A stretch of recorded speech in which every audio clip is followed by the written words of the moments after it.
Bayangin ini sebentar. Tahun 2030. Harga kebutuhan naik lagi. Bukan pelan, tapi brutal. Uang yang hari ini kelihatan cukup, tiba-tiba rasanya kecil. Dan yang paling nyesek, mayoritas orang bahkan gak sadar mereka lagi jalan ke arah jatuh pelan-pelan. Masalahnya bukan karena mereka malas, bukan juga karena kurang pinter, tapi karena mereka nyimpen hidupnya di tempat yang salah. Gue serius, banyak orang kerja keras, nabung rutin, ikut arus yang katanya aman, tapi justru disitulah jebakannya. Sistem ekonomi ke depan gak ramah sama orang yang cuma punya satu pegangan. Dan krisis besar itu gak selalu datang kayak film, gak ada sirine, gak ada peringatan. Datangnya halus, tapi efeknya nyapu bersih. Coba jujur ke diri sendiri, kalau besok penghasilan lo berhenti 6 bulan, apa hidup lo masih jalan normal? Kalau nilai uang lo tergerus inflasi tiap tahun, apa strategi lo cuma berharap gaji naik?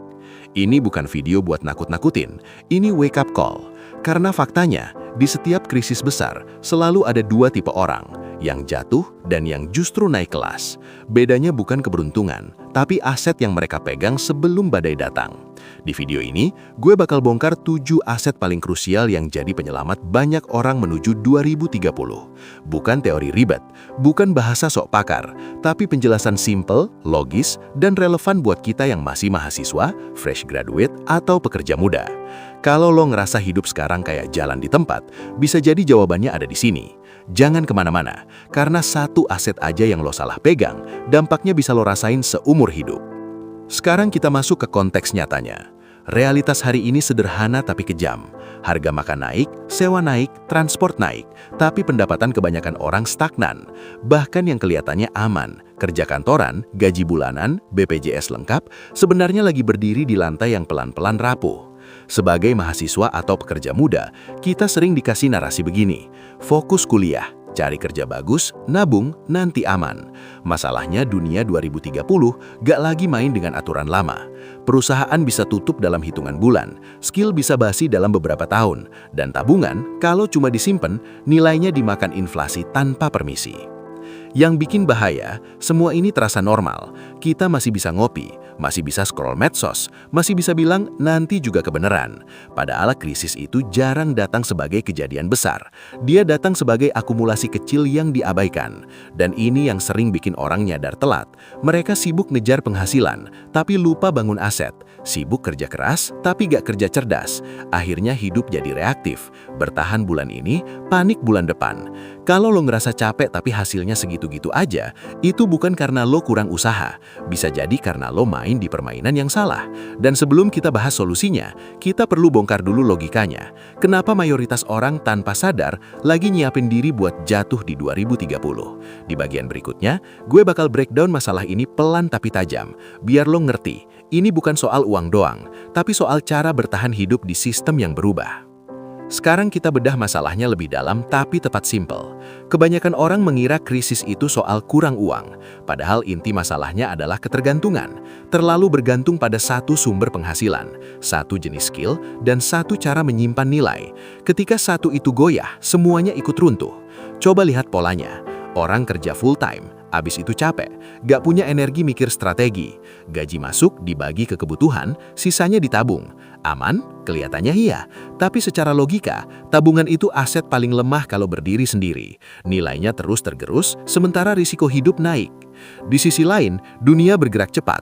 Otomatisasi, AI, dan perubahan industri bikin banyak pekerjaan kelihatan stabil, sampai tiba-tiba hilang. Bukan karena orangnya gak kompeten, tapi karena sistemnya berubah. Dan sistem gak peduli seberapa keras lo kerja. Yang jarang dibahas, mayoritas orang gak punya buffer waktu. Mereka punya uang untuk hidup, tapi gak punya ruang untuk berpikir.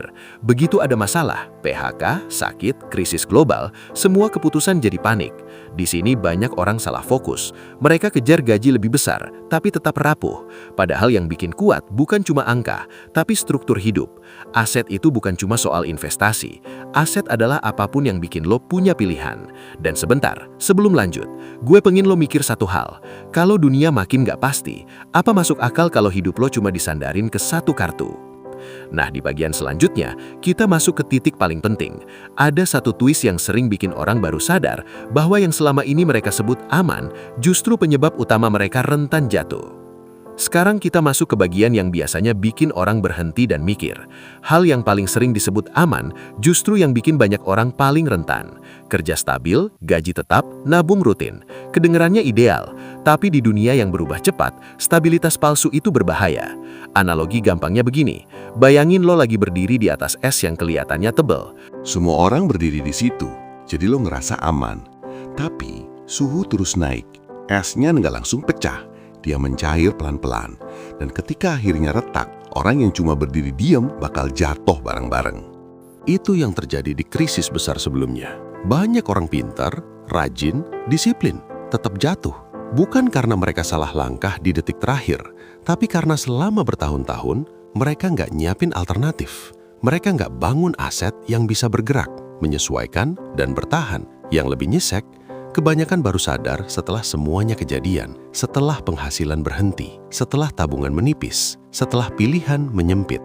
Di titik itu, mereka bukan lagi mikir berkembang, tapi sekadar bertahan. Keamanan sejati bukan datang dari satu hal yang kelihatan kokoh, tapi dari banyak penopang yang saling menguatkan. Bukan satu sumber, tapi diversifikasi. Bukan cuma uang, tapi kemampuan, jaringan, dan fleksibilitas. Kalau lu cuma punya satu pegangan, hidup lo rapuh. Tapi kalau lu punya beberapa aset yang bekerja barengan, krisis bukan akhir, justru bisa jadi momentum. Dan ini penting banget. Mayoritas orang nggak jatuh karena krisisnya terlalu besar. Mereka jatuh karena pondasi hidupnya terlalu sempit. Nah, dari titik ini, kita bisa tarik satu benang merah besar. Prinsip utama yang nentuin apakah seseorang bakal jadi korban 2030 atau justru jadi orang yang tetap berdiri ketika yang lain tumbang. Ini dia prinsip utamanya. Dan ini benang merah dari semuanya. Masalah utama kebanyakan orang bukan karena mereka kekurangan uang, tapi karena mereka nggak melindungi nilai hidupnya. Mereka fokus ngejar pemasukan, tapi lupa satu hal krusial. Di dunia yang terus berubah, yang penting bukan seberapa besar lo dapat hari ini, tapi seberapa lama nilai itu bisa bertahan. Prinsipnya sederhana, jangan taruh masa depan lo di satu wadah, apapun bentuknya, gaji, tabungan, satu skill, atau satu rencana hidup. Dunia 2030 bukan dunia yang menghargai kepatuhan, tapi adaptasi, dan aset sejati adalah apapun yang bikin lo punya pilihan ketika keadaan berubah.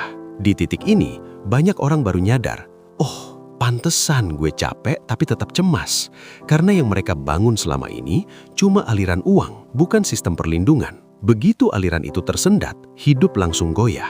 Dan lo nggak bisa ngomongin prinsip ini tanpa paham satu musuh utamanya, inflasi. Inflasi itu bukan sekadar istilah ekonomi di buku, itu adalah proses pelan-pelan yang bikin uang lo makin lemah tiap tahun, walaupun nominalnya kelihatan sama.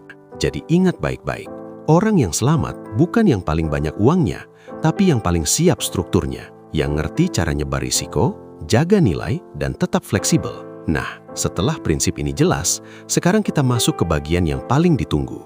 7 aset konkret yang bisa lo bangun dari sekarang, pelan, realistis, dan relevan buat jadi tameng menuju 2030. Sekarang, kita masuk ke jawaban yang paling ditunggu.